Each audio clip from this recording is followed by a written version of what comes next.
Hello friends, मैं हूं Girish Chaudhary. Grow more में आप सबका स्वागत है। इस वीडियो में हम देखेंगे कि जो हमने डेटा बैकअप्स लेने हैं, ऑलरेडी हम देख चुके हैं कि फिक्चर्स कैसे हम बैकअप लेते हैं मैन्युअली या फिर कमांड थ्रू या फिर फाइल थ्रू कैसे हम लेते हैं। बेसिकली उसमें क्या था कि जैसे हमने फाइल नेम है वो हमने ऑटोमेटिकली नहीं दिखाया था बैकअप के लिए, ठीक है। बेसिकली हमने सिर्फ रिस्टोरेशन के लिए मैंने आपको बताया था कि फाइल को ऑटोमेटिक रिस्टोर कैसे करते हैं। पर जैसे अगर आपने कोई ऐप स्पेसिफाई की है बैकअप के लिए, ऐप के जो मॉडल है वो भी अपने आप को ले लेना चाहिए और उस मॉडल से रिलेटेड जो भी टेबल्स है उसके भी फाइल्स बन के बैकअप अपने आप आ जाना चाहिए। मतलब कैसा है, हमें सिर्फ ऐप का नाम है वही स्पेसिफाई करना है, अदरवाइज हमें मॉडल लिखने की भी ज़रूरत नहीं। जबकि हमने बैकअप में देखा था, बैकअप वीडियो में, बैकअप फिक्चर्स में, कि वहाँ पे हमने मॉडल नेम भी स्पेसिफाई किए थे और फाइल नेम भी स्पेसिफाई किया था। वैसे मैंने पिछले वीडियो में कहा था कि वो कोड है आप बना लीजिए, पर कई सारे लोगों ने मुझे कॉल करके बताया कि सर आप वो कोड दीजिए तो वो बेहतर रहेगा, हमें समझा दीजिए तो बेहतर रहेगा, क्योंकि कई सारे फाइल्स होते हैं। उसको थोड़ा कॉम्प्लिकेशन से मॉडल्स को थोड़ा रिट्रीव करना, वो मैं ऑटोमेटिक कोड भी आपको मैं बता देता हूँ। इस वीडियो में वही हम देखेंगे कि जो डेटा बैकअप लेना है, फिक्सेस बैकअप लेना है, वो ऑटोमेटिकली कैसे ले सकते हैं। ये देखिए कि जो हमने बैकअप डेटा के जो फाइल बनाई थी उसमें आपको पता है कि यहाँ पे हमने मॉडल नेम भी लिया था और फाइल नेम भी लिया था, ठीक है। बेसिकली ये अगर सपोज आप सोचे कि हमारे पास 500 मॉडल्स हैं तो हमें 500 मॉडल लिखने पड़ेंगे, 500 फाइल्स है तो वो लिखनी पड़ेगी। उससे रिलेटेड थोड़ा मैंने एक ऑटोमेटिक सिस्टम बनाया है। यहाँ पे आप देखिए, ये कोड मैं आपको पेस्ट कर देता हूँ, उसके बाद बताता हूँ। ये देखिए यहाँ पे सॉरी,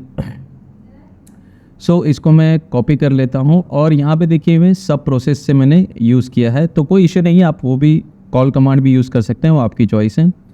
यहाँ पे देखिए सबसे पहले मैंने क्या किया है, तो जो हमारा फोल्डर है तो वो फोल्डर तो बनना है, तो वो इसके हिसाब से ही बनता है कि जो फोल्डर का नाम है वो हमें बनना है। उसके लिए मेथड बनाया है कि अगर वो फोल्डर नहीं है तो रूट डायरेक्टरी पे बन जाना चाहिए, तो इसमें कोई चेंजेस नहीं है। चेंजेस देखिए यहाँ पे जेसन डेटा मैंने फोल्डर का नाम पास कर दिया है और यहाँ पे इस लेवल पे फोल्डर बन गया है, यहाँ तक कोई चेंजेस नहीं। अब यहाँ पे देखिए ऐप नेम, यहाँ पे जो भी आपके ऐप के लिए बैकअप बनाना है, जो भी बनाना है, तो आप यहाँ पे लिख सकते हो कि सर्विसेज, ठीक है। अब सर्विसेज के लिए मुझे बैकअप बनाना है।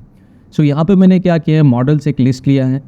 मुझे सारे मॉडल्स इस सर्विसेज के फैच करने हैं, तो मैं कैसे करूँगा, तो उसके लिए कमांड है, देखिए उसके लिए पूरा ये पैकेज है django.apps.get-app-config और ऐप नेम। जो आपका ऐप नेम आप पास करोगे सर्विसेज, तो उसके सारे मॉडल्स वो यहाँ पे स्टोर कर देगा। अब उस सारे मॉडल्स को हम एक एक करके इस लिस्ट में डाल देंगे। ये देखिए अपेंड कर रहा हूँ।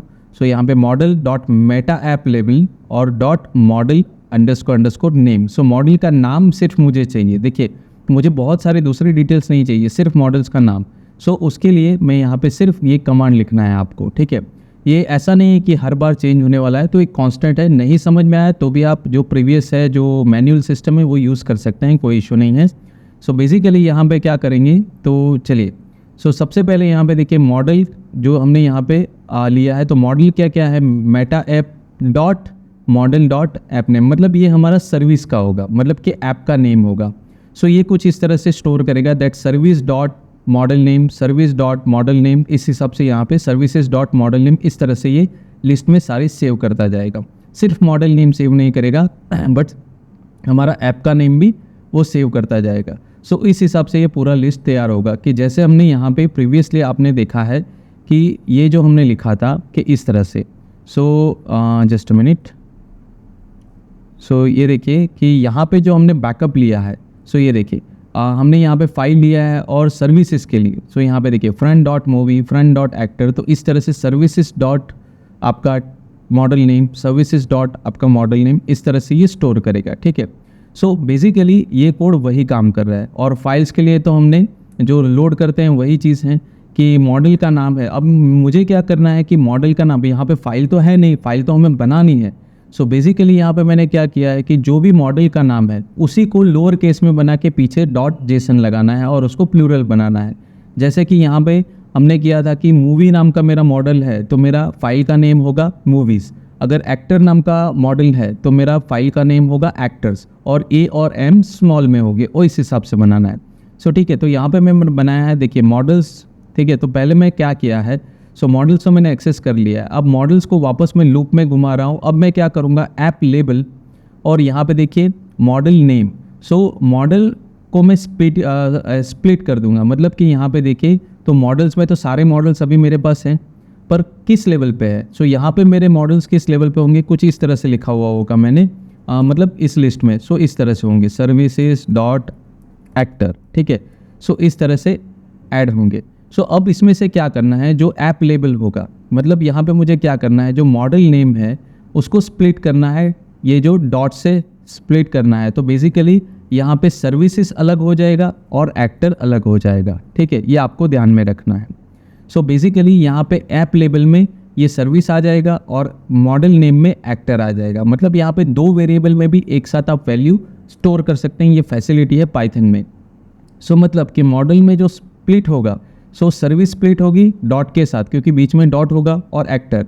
तो यहाँ पे ऐप लेबल में सर्विसेज आ जाएगा और मॉडल नेम में एक्टर आ जाएगा। अब हमें ऐप लेबल की तो ज़रूरत है नहीं, ठीक है, तो इसको सिर्फ स्प्लिटिंग के लिए हमने यूज़ किया है। अब क्या होगा, फाइल नेम में देखिए, अब जो भी यहाँ पे मॉडल नेम में आया है, मॉडल नेम में अभी एक्टर है, सो उसको सबसे पहले लोअर केस में कन्वर्ट करो, तो लोअर केस में कन्वर्ट हो जाएगा। उसके बाद उसके पीछे एस लगाओ, सो एक्टर का ये इस तरह से हो जाएगा ACTOR और पीछे एस लग जाएगा, और उसके बाद लगाओ डॉट जेसन, तो यहाँ पे डॉट जेसन नाम की फाइल क्रिएट हो जाएगी। सो इस तरह से ऑटोमेटिक सारे मॉडल्स जो ऊपर मॉडल्स दिए हुए हैं, सो उस मॉडल्स में जो हमने कलेक्ट किए वो मॉडल्स में से ही ये फाइल्स के नेम भी ऑटोमेटिक क्रिएट हो जाएंगे। मतलब आपको याद रखने की ज़रूरत नहीं कि मुझे कौन से नाम की फ़ाइल बनाई है या बनानी है, ठीक है। सो इस हिसाब से, और इस लिस्ट में वापस 1 बाय 1 ये फाइल ऐड होती जाएगी। सो ये मैं कमेंट करके रख देता हूँ ताकि आपको समझ में आए, ठीक है। सो बेसिकली इस तरह से, सो यहाँ पे सारी फाइल्स आ गई। अब तो हमें सिर्फ बैकअप ही लेना है। सो देखिए ये यहाँ पे बैकअप हो गया है, तो वो तो सेम ही है, तो उसके लिए कोई चेंजेस नहीं है। अब देखिए यहाँ पे एक सिचुएशन मैं बताता हूँ कि सर्विसेज की जो मेरी ऐप्स हैं, इसमें कई सारे मॉडल्स हैं। देखिए यहाँ पे सिर्फ एक मॉडल नहीं है, अगर आप मॉडल की बात करते हैं तो बहुत सारे मॉडल्स हमने बनाए हैं। तो अगर मैं ये रन करूँगा तो ये सारे मॉडल्स का बैकअप लेगा। तो चलिए वो भी देख लेते हैं बैकअप लेता है या नहीं। यहाँ पे पहली चीज़ तो मैं जेसन डेटा का फोल्डर ही डिलीट कर देता हूँ, क्योंकि हमें बैकअप लेना है फिर से, ठीक है। तो ये मैं डिलीट कर देता हूँ। इस बैकअप डेटा जो ऑटोमेटिक फाइल मैंने बनाई है उसी को हम रन करते हैं, ठीक है। सो यहाँ पे चलिए मैं रन करता हूँ, यहाँ पे पाइथन बैकअप डेटा। सो यहाँ पे जैसे ही रन करता हूँ, देखिए यहाँ पे फोल्डर बन जाएगा जेसन डेटा का, ये देखिए, और उसमें अभी फाइल बननी स्टार्ट हो जाएगी, मतलब बैकअप आना स्टार्ट हो जाएगा। सो वेट करते हैं। देखिए ये 1 बाय 1 मॉडल को मैनेज कर रहा है और उससे रिलेटेड जो भी डेटा है यहाँ पे वो राइट कर रहा है। सो इस तरह से काफ़ी बेहतरीन तरीके से ऑटोमेटिक यहाँ पे आपको बैकअप दिख रहा है। देखिए मैंने फोल्डर ओपन रखा है ताकि आपको दिखे कि फाइल बन रही है। सो यही चीज़ होती है कि आप अपना जो एफर्ट्स है वो कितना कम कर सकते हैं डेवलपमेंट में। जितना एफर्ट्स कम करोगे उतना आपका थकान कम होगा, माइंड कम यूज़ होगा, और बेसिकली जहाँ पे एक्चुअली आपको यूज़ करना है वहीं पे आपको माइंड की ज़रूरत पड़ेगी और वहीं पे आप बेहतरीन तरीके से यूज़ कर पाओगे। सो ये सारी चीज़ें प्रोसेस है, आपको बनानी है, आपको आइडिया आना चाहिए, और ये आपको कहीं पे नहीं मिलेगा, किसी इंटरनेट पे, किसी बुक्स में, कहीं पे यूट्यूब पे भी नहीं मिलने वाला है।